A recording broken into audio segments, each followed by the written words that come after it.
Tu ne peux jamais oser aller vers là. Oui, Emmanuel d'abord. Attends d'abord. Bon, ça vient. Par exemple, l'impression d'autres personnes, par exemple, quand on me voit avec des balles comme ça, on va déjà se dire, pourtant, c'est pas vous ça. Moi, j'ai déjà vu des gens percés et tout, mais qui dépassent des filles qui ont de longues jupes, qui ont des tabernacles et tout. Tu dépasses comment? L'apparence aussi. Tu dépasses comment? Sur le plan comportemental, comme elle a dit. Okay? C'est une fille qui se comporte très bien, sauf qu'elle a grandi dans un milieu où ça s'est permis. Vous voyez? Parce qu'on n'est pas sur le même tempo en fait. Si on prend un Européen et une fille qui vient de d'Afrique, on a nos valeurs. Vous voyez? On ne peut pas insulter les parents, on ne peut pas dire n'importe quoi aux parents, on ne peut pas tutoyer les parents par exemple. On a nos valeurs. Mais pour quelqu'un qui vient de l'Europe, pour eux c'est normal. Ils peuvent dire n'importe quoi. Oui, l'admission, en tout cas.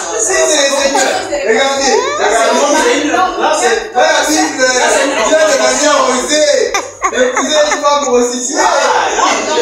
La Bible valide. Et puis il demande même d'épouser une deuxième femme. Mais regardez dans la Bible, dans les livres d'Osée. Monsieur ça, j'ai pas la réponse. La Bible dit une deuxième femme. fais de l'éternel tes délices, il te donnera les désirs de tes désirs. Tu ne peux pas demander un peu à un Dieu, à partir dans un king. Non. Il va te donner selon ce que toi tu aimes. Si je te donne Fio Amanini, Mascandal, il ne va pas me donner ça. C'est inconcevable. Il va me donner ce que moi j'aime. Et puis on ne peut pas se marier par prophétie. Non. Le cœur d'abord doit aimer. Non, pas besoin de prophétie. Bon. Mais non pas l'autre sujet, on va sinon là ils vont venir. Emmanuel a des choses à dire. Moi, je disais ceci. J'apprends aux parents de choses.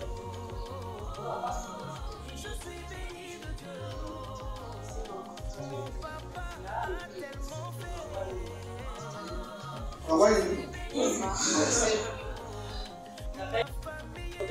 après l'accouchement, la belle famille sont posées que aussi acheter gala, acheter ma belle fille. Pourquoi? Parce qu'on a quoi dans notre comportement où il vient avant qu'il se rencontre avec le mec en question. L'accord des parents est très important dans le choix et dans toutes choses pour être. Maintenant là, la fille est retournée chez elle à la maison. Pourquoi? Parce que les parents les gens se posaient, oui, à Outapouyaka, belle fou et toi, attaché. C'est pourquoi, cher monsieur Inesa. Bon, je ne conclue pas, hein, je ne conclue pas. Monsieur Billy, monsieur Josué, vous vous dites que non, les parents n'ont rien à voir. C'est très important aussi de suivre le chemin que nos parents nous montrent. Parce que c'est eux qui connaissent que non. Les familles banacans un comportement. Peut-être la fille pensait que je crois ça. Mais au cas où il donne une raison, vraiment, on n'a pas qu'une raison. C'est pas valable. Toi, tu fais quoi? Bon. On va dire que raison, moi, c'est valable. Je suis une femme. Bon, je peux faire mes enquêtes. Après avoir fait mes enquêtes, je viens avec tout. Papa, ça est là, c'est faux. Maintenant, malgré ces faux-là, j'avais mes ex, mes anciens, le frère qui m'avait refusé là, depuis qu'il m'avait quitté, il m'a laissé dans Kilonde pour eux. Moi, je pensais qu'en t'acceptant toi, tu vas combler un vide qui est à moi, mais malheureusement, tu viens encore me creuser encore une plaie encore à moi. Ça, c'est une personne malheureuse. Ne pensez pas, c'est en acceptant l'autre que vous deviendrez heureux. C'est en rendant l'autre malgré tes plaies de tes ex que tu deviendras heureux ou heureuse. Maintenant, pour y arriver, à rendre l'autre heureux, il y a quelques questions pertinentes à se poser. La première question, qu'est-ce que cela veut dire demander la main? Parce que tout commence par là. Pour que j'arrive maintenant à répondre, toucher la religion et les accords. Quand vous dites que j'ai demandé la main de la sœur, du frère, Non. C'est les frères qui demandent ou bien c'est la sœur qui demande? Actuellement, il y a aussi le contraire. Très bien. Qu'est-ce que cela veut dire? Que j'ai demandé la main. Ça veut dire tout simplement que j'ai demandé à la personne de me donner l'opportunité de la rendre et de faire d'elle ce que Dieu veut qu'elle devienne. J'ai voulu qu'il me donne l'opportunité de faire de cette personne-là ce qu'elle peut devenir plus meilleure de ce que le parent peut faire. C'est ça. Ça veut dire, je demande la main à la sœur. Il n'est pas question de cette main. C'est une expression qui veut dire tout simplement, je demande que tu m'accordes l'opportunité de faire de toi meilleur de ce que tu es. Maintenant, qu'est-ce que cela veut dire? J'ai dit oui. Dire oui à la demande, il n'est pas question de dire. Il est question, ça a plusieurs significations, mais comme j'ai l'impression que j'ai affaire aux futurs mariés, dans un des célibataires, entre nous. Maintenant, laissez-moi vous donner même 3 significations. Si j'étais dans une assemblée mixte, j'aurais donné même 7 significations du mot oui. Dire oui à la demande. Premièrement, qu'est-ce que cela veut dire quand tu dis j'ai dit oui à la demande? J'ai dit oui à son cœur. Quand quelqu'un te demande la main, toi tu dis oui, ça veut dire j'accepte son cœur. Or la Bible nous dit le cœur de l'homme est mauvais. J'ai même mon ami qui a parlé du cœur. Il y a quelqu'un qui a parlé du cœur. Non, c'est mon cœur, c'est avec mon cœur. Maintenant, quand tu acceptes un homme, donc tu acceptes un cœur mauvais. Deuxième signification, quand tu dis oui à la demande, tu acceptes ses points forts, ses points faibles, tel qu'il est.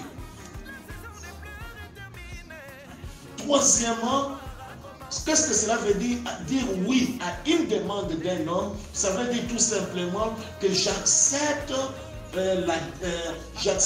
de lui accorder le temps et lui donner la chance aussi, comme il fait quelque chose dans ma vie pour me faire ce que Dieu veut, moi aussi en retour, je dis oui, comment je peux lui rendre meilleur. La demande de oui, de la main, je tends ma main, je demande ta main, et le dire oui, ça veut dire tout simplement, j'accepte aussi ta spiritualité. Voilà pourquoi, quand vous vous mariez à un féticheur, même s'il ne te dit pas entre chez les rosicruciens, d'une manière automatique dans les temps de fiançailles, il y a l'impact. Ça suffit de faire seulement comme ça, vous embrasser. Et je vais en parler pour dire certains petits signes simples, mais qui ont de l'impact. Ne fût-ce que quand vous faites cette main, qu'est-ce qu'il y a de difficile? Qu'est-ce qu'il y a de compliqué ici? Et déjà, comme il y a un oui dans le cœur, sur le plan spirituel, tout a de l'impact. Et c'est un contact. Ça suffit seulement les yeux dans les yeux, c'est un contact.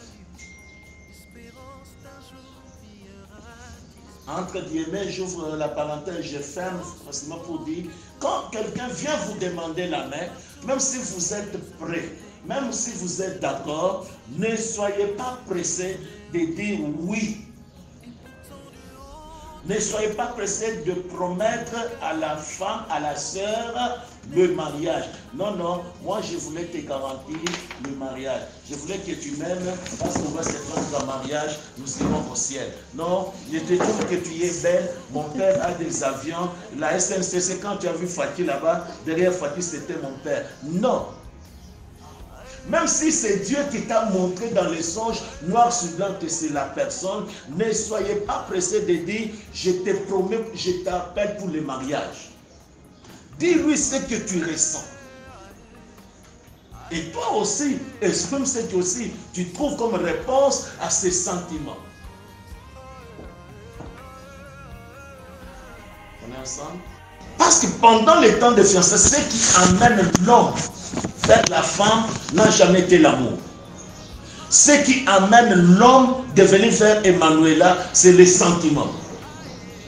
Et quand Emmanuela arrive à décider oui, on dote sur base du sentiment, c'est un mariage qui ne sera jamais heureux. Je m'explicite. Il y a deux façons de se marier. Tu peux te marier par sentiment et tu peux te marier par le savoir. Qu'est-ce que cela veut dire?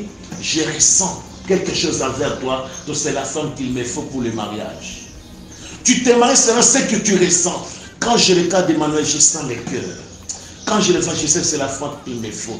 Quand tu veux la prendre, Emmanuela, sur base de ce que tu ressens, tu vas regretter un jour. Voilà pourquoi les gens qui sont déjà ensemble, ils regrettent. Si je savais. Parce que vous avez décidé de vous marier sur base des sentiments. Or, les sentiments varient. Aujourd'hui, il est calme, mon ami, là. Vous avez vu sa position? Mais s'assurer qu'il y ait un coup de balle maintenant, là, il va changer de position. Le problème des sentiments. J'aime bien les sœurs, les filles, quand on pose la question, non, je ne ressens rien. Papa, moi, souvent, je ressens quand je peux le faire. Maman, depuis quand tu me réponds, papa, je ne ressens rien pour ses frères. As-tu quelqu'un? Non, je n'en ai pas. Mais tu ne ressens rien pour. Comment tu. C'est à l'homme de ressentir. C'est à la femme de savoir. La femme n'a pas besoin de sentir. Non, c'est moi qui viens vers toi pour te prendre en mariage. C'est moi qui sens. Non, c'est à moi de sentir. Mais c'est à toi de savoir s'il y a l'amour et non le sentiment. Ce que la fille doit rechercher, c'est le savoir. Je voulais me rassurer, je voulais savoir s'il y a l'amour, et non je voulais sentir l'amour. Voilà pourquoi quand tu fais la cour à une fille, c'est les sentiments qui t'ont amené, mais tu dois arriver à un niveau où tu dois te rassurer que la fille, les sentiments qui t'ont attiré vers quelqu'un sont arrivés au niveau de découvrir que maintenant c'est le savoir. Voilà pourquoi, pour me blinder, afin que vous ne me posez pas cette question, quand est-ce qu'on doit se rassurer de se marier? Je vous dis même à la veille, même si on a déjà envoyé les invitations, on doit se mettre d'accord. Si on n'est pas d'accord, même à la veille, arrêtez.